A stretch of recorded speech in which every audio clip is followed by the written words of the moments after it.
Weakness isn't forgiven. It's not overlooked. It's hunted. The world doesn't care how kind you are, how hard you try, or how pure your intentions might be. Weakness is a scent, and predators can smell it. And once they do, they don't stop until you're gone. That's the truth nobody wants to face. That's the truth you've been running from. You think you have time. You think you can ease into strength, take the slow road, keep your comforts, and still come out untouchable. But weakness doesn't wait for you to be ready. It swallows you whole. I understood that, so I erased it. Piece by piece, layer by layer, until there was nothing left of the person who hesitated. The softness burned out. The fear cut out. The excuses buried deep. What remained wasn't human in the way most people mean it. What remained was a weapon. See, weapons don't ask for permission. They don't beg for understanding. They don't pause when it's inconvenient. They move, they cut, they end. And that's what you need to become, not a dreamer, not a hopeful, not someone waiting to be recognized, but a sharpened edge in a world built to crush you. Understand this. Discipline isn't about doing the work when you feel good. Discipline is about doing it when you're broken, bleeding, and no one believes in you. Control isn't about holding back. It's about eliminating everything that holds you back. Most people think they want strength. But what they really want is comfort dressed up as progress. They want the illusion of growth without the cost. They want to say they're grinding while secretly hoping life won't test them too hard. But me, I wanted to be untouchable. I wanted to be the one the world couldn't cage, couldn't predict, couldn't break. So I paid the price. Every scar, every sleepless night, every battle that stripped me of who I was, it was the cost of becoming what I needed to be. And the cost was worth it. Because once you erase your weakness, people stop looking at you the same way. They don't see someone they can use. They don't see someone they can control. They don't see prey. They see the weapon you become. Cold, precise, unstoppable. So kill the weakness before it kills you.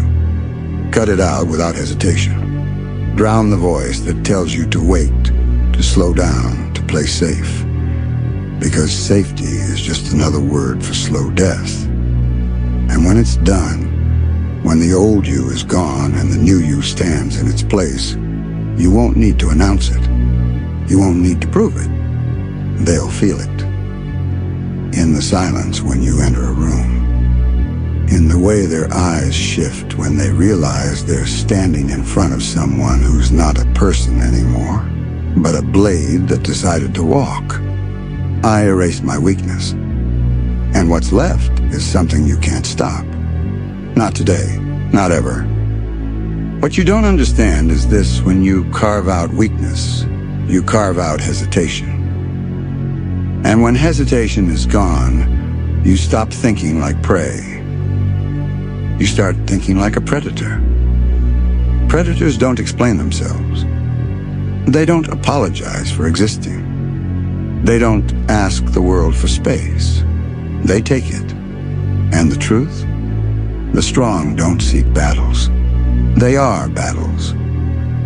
When you stand in front of someone like me, you're not facing a man, you're facing inevitability. People mistake restraint for kindness. It isn't. It's control. It's patience. It's knowing you could end something in a heartbeat and choosing not to because it's not worth your time. That's what terrifies them. Not rage, not noise, but silence. The silence of someone who doesn't need to posture, doesn't need to prove, doesn't need to shout, because they already know how it ends. I've been through too much to pretend I'm chasing peace. Peace is a luxury for people who've never been hunted. For people who've never watched weakness devour everything they loved. Me? I wanted freedom. And freedom doesn't come from being nice. It comes from being untouchable. It comes from walking into any room, any fight, any world, and knowing there isn't a single soul alive who can put you back in chains. That's what happens when you erase weakness.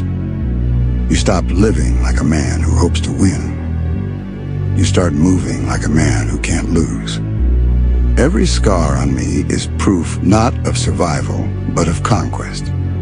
Every time I bled, it wasn't a warning. It was an evolution. And now, there's nothing left to take from me. There's nothing left to threaten. There's nothing left to break. But listen closely, this wasn't given to me. No one handed me strength. No one guided me. No one saved me. I earned it in silence, in hunger, in blood. I built it when no one was watching, when the world thought I was finished, when they buried me under doubt and laughed as if I'd stay there. They thought pain would end me. They thought loss would cripple me. They thought failure would bury me. Instead, pain became my teacher. Loss became my weapon. Failure became my forge. Understand this, I am not standing here in spite of what broke me. I am standing here because of it. Every scar, every betrayal, every sleepless night was fuel. Fuel that burned away the weakness, burned away the fear, burned away the part of me that could be caged. Now all that remains is something pure, not human in the way you mean it, not fragile, not merciful, something sharpened, something inevitable, something final. The world is full of men who want to be feared, but fear fades. It cracks, it shatters, it dies the moment someone stronger steps into the room. I don't want fear. I want certainty. Certainty that when I move, it's already over. Certainty that when I speak, it's not a threat, it's a promise. Certainty that when they look at me, they aren't asking if I can win. They're asking how long they'll last before they fall. You want to see what happens when you strip away everything soft? You're looking at it. Cold. Relentless. Final. The blade doesn't fear the fight. The blade is the fight. And every time the world crosses me, it learns the same lesson. Weakness isn't forgiven. It's not overlooked. It's hunted. And I am the hunter. Always.